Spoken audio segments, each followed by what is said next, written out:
দীঘার বিচটা। এখন পুরো বাজার টাজার বন্ধ, বাজার খুলবে বিকেল 4টে থেকে 5টা।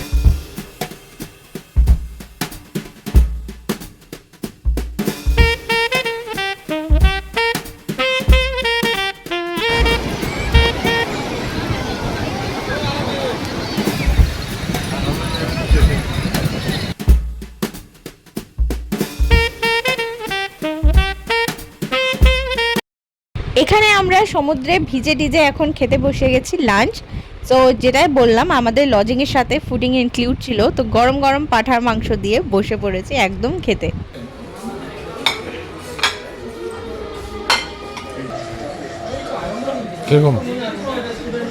আমাদের লাঞ্চ খেতে খেতে চলে এসেছিল ফটোগ্রাফার, কারণ আমরা বিচে ফটো ক্লিক করেছিলাম, সেটাই ওরা ডেলিভারি দিতেও চলে এসেছিল।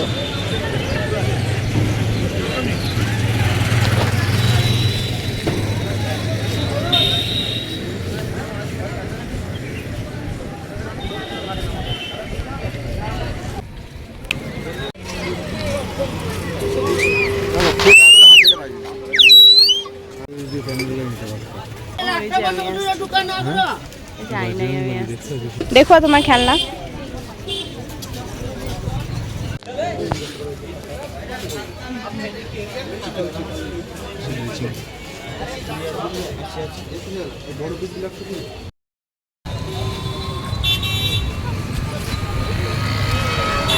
এর আগের দিনটা দীঘাতে এমনি এদিক এদিক করতেই বেরিয়ে গেল, সেরকম ভালোভাবে ব্লগও করা হলো না।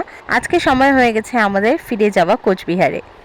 আমরা চেক আউট করে ফেলেছি, এখন লাগেজ রেখেছি হোটেলেই। সেরি খুবই টায়ার্ড এই 3 দিনে, আর খুবই মন দুঃখ, ওর বাড়ি যাওয়ার ইচ্ছে নেই। আবার সেই সেম রুটিন, স্কুল, পড়াশোনা, ভ্যাকেশন শেষ হয়ে গেল, মনটা ভালো নেই। তো চেক আউট টাইম ছিল 9:30, আমরা বেরিয়ে গেছি। আর আমাদের ট্রেনের টাইম আছে 5টা 5। তো একটু আবার সমুদ্রে যাই, একটু এদিক ওদিক টাইম পাস করি, তারপর স্টেশনের জন্য বেরিয়ে যাবো। টাইম পাস হচ্ছে না একদম, কি করে আমলকি খেয়ে টাইম পাস না, এইদিকে এই যে হাঁপায়ে গেছে, আমার ভালো লাগছে না। আমি বনাবো ঘরে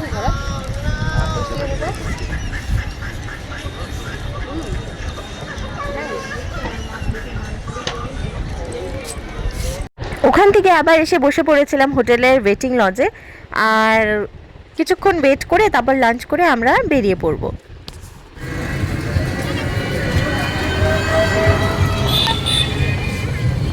বাই বাই।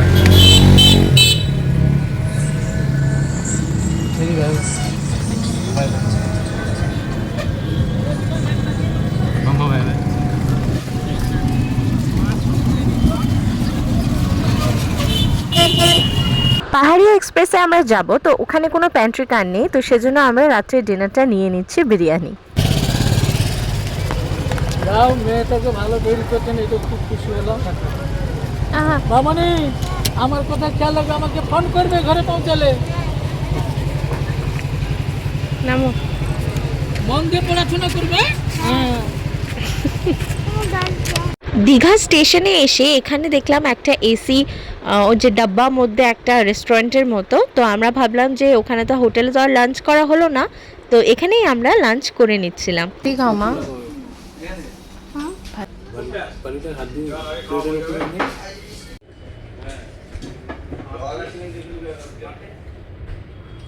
কি পরিমাণে মানুষের ভিড়, সবাই তাম্রলিপ্ত এক্সপ্রেস যেটাতে আমরা আসলাম ওটাতে উঠবে, আর ওখান থেকেই ওই ট্রেন থেকেই সবাই নামবে। আর এই যে আমরা ওয়েটিং ফর আওয়ার ট্রেন, আমাদের ট্রেনও লেগে আছে, বাট টাইম হয়নি, মাত্র বাজে 1:30, ট্রেন আছে 5টা 5।